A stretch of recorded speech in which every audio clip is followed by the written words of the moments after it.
Hello दोस्तों, मैं हूं शिवराज सिंह। स्वागत है आपका मेरे चैनल हिस्ट्री विद सिंह में। दोस्तों आशा है आप लोग अच्छे से होंगे, बढ़िया अपनी पढ़ाई कर रहे होंगे। तो आज की जो शब्दावली है दोस्तों, विऔद्योगिकीकरण, इसके बारे में इस वीडियो में आप समझेंगे। आइए देखिए इसे। यह एक आर्थिक नीति है जो साम्राज्यवादी देशों द्वारा अपने आश्रित उपनिवेशों पर लागू की गई थी। इंग्लैंड में औद्योगिक क्रांति होने के कारण इसने विश्व में अपनी निर्मित मालों का प्रवेश कराया। ठीक है।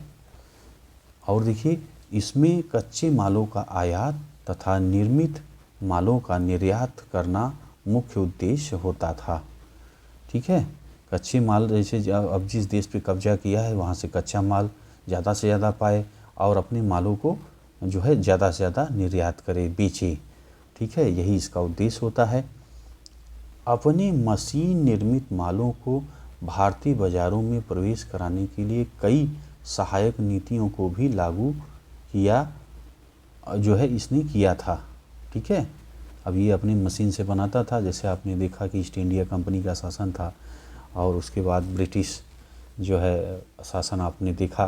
तो ये इनका कार्य क्या था कि भैया ज़्यादा से ज़्यादा माल अपने यहाँ जो है बने और जो है जिस पे हमने उपनिवेश बनाए हैं वहाँ जो है उसके बाज़ार में बेचा जाए। ठीक है। और सस्ते दामों पर आयात किया जाए जो कच्चे माल जो है उनसे, जैसे नील ऊल की खेती देखिए कराई जाती थी, जो कि अपने देश के लिए बहुत नुकसानदायक था। किसान अनाज पैदा करना चाह रहे थे लेकिन ज़बरदस्ती उनको जो है मारपीट करके नील उगाया जाता था। ठीक है। तो अब ये कच्चे माल जो है इनसे मंगा करके और जो है महंगे मालों को इसी देश में, अब जैसे कच्चा माल सस्ते में ले गए और वहाँ से जो कपड़ा बना है इनका अब वो अपने देश में महंगा बेच रहे हैं, इसलिए अपने देश की हालत और भी ख़राब हुई। जो उद्योग धंधे थे वो ख़त्म हो गए। ठीक है। और भाई उनको कोई हेल्प ही नहीं है और वो जो कपड़े इत्यादि बना रहे हैं वो बहुत महंगा पड़ रहा है।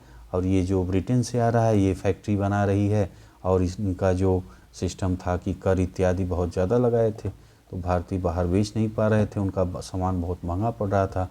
तो धीरे धीरे जो है भारत की जो आर्थिक व्यवस्था बहुत ही डावाडोल हो गई, काफ़ी दिक्कत में आ गए भारत की जनता और उनका व्यापार तहस नहस हो गया।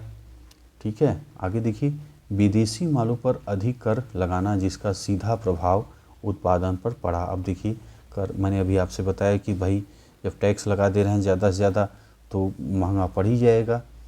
और देखिए, विदेशी वस्तुओं के भारत में प्रवेश ने उद्योगों के पीछे की ओर धकेल दिया। ये भी मैंने आपको बताया भैया, जब विदेशी वस्तु आ गए, उनको सपोर्ट भी है शासन की तरफ से, तो भाई भारत के सामान तो पीछे हो ही जाएंगे।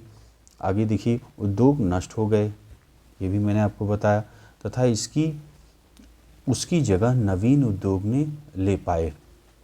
यही औद्योगिकीकरण है। देखिए अब क्या हुआ, आगे उद्योग नष्ट हो गए तथा उसकी जगह नवीन उद्योग नहीं ले पाए। ठीक है, नहीं ले पाए। यही विऔद्योगिकीकरण है, यानी कि जो यहाँ के थे भारत के जो उद्योग चल रहे थे वो जो है अब भाई ये आ गए, इनसे कंपटीशन कर नहीं पाए और शासन का भी सपोर्ट नहीं मिला और उद्योग जो है पूरी तरह तहस नहस हो गए। इसी को क्या कहते हैं, विऔद्योगिकीकरण इसी को कहते हैं। ठीक है। तो अब आशा है आपको विऔद्योगिकीकरण क्या है ये अच्छे से समझ में आ गया होगा। बाकी कुछ आपको पूछना है तो कमेंट में पूछिए। मिलते हैं आपसे अगले वीडियो में। वीडियो देखने के लिए दोस्तों आपका बहुत बहुत धन्यवाद।